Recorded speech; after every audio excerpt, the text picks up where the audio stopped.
The Cape Cod Chamber of Commerce held their second annual Economic Summit in November. Let's take a look. This group, I think, can proudly point to a brand new website, capecodfocus.org, which we hope will be the place that people can go to find out what's going on. From time to time we hear about efforts to consolidate schools, and then it sort of drops off the radar. I don't know where it is at the moment or other such issues. So we're going to need a very active, well-maintained website. We're going to need reporters. We're going to need people who can keep that website fed with information and so on.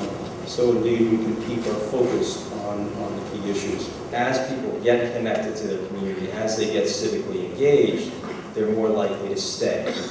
So we feel that hopefully our efforts will pay off in years to come. I think some of the data that we're going to look at this morning indicates that it is not paying off just yet. The survey itself, we sent the survey to all 700 members in October, so there is a time difference between when the Massing survey was completed, when our survey was completed. A lot of us in the room probably feel like February and March of this year were like, that was like the go-go times. Everything, the economy was roaring. It's a different era, but a lot of the results could be a result of the changes in the overall economy, but we notice many of the differences are very localized. Think about the makeup of your business, of your neighborhood, of your community, and think about if 35% of those people under the age of 40 left in the next 5 years. What would that look like?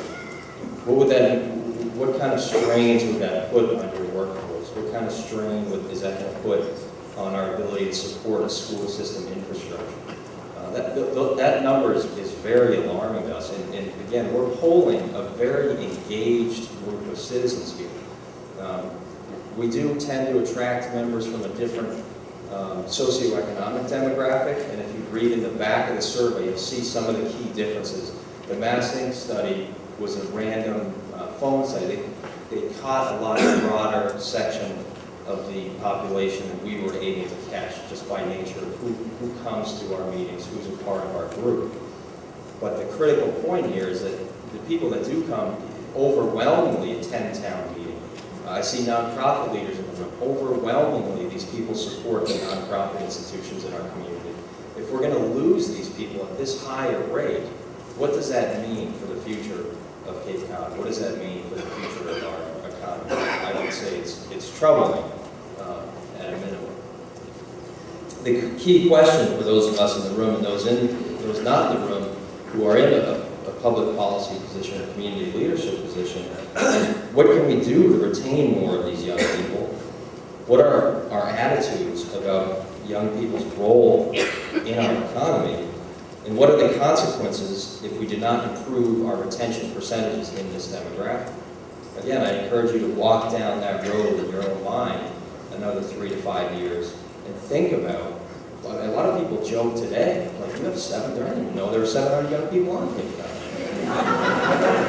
What if there's only 5 in a few years? So not only are there so few today, but so many of the ones today feel like this is not a place that they can succeed. This is not a place that they can lay the roots down, that they're going to go elsewhere. So again, I think we just need to ask ourselves, what can we do to help retain them? We're trying to do what we can as an organization. If you have other ideas, we'd love to hear them.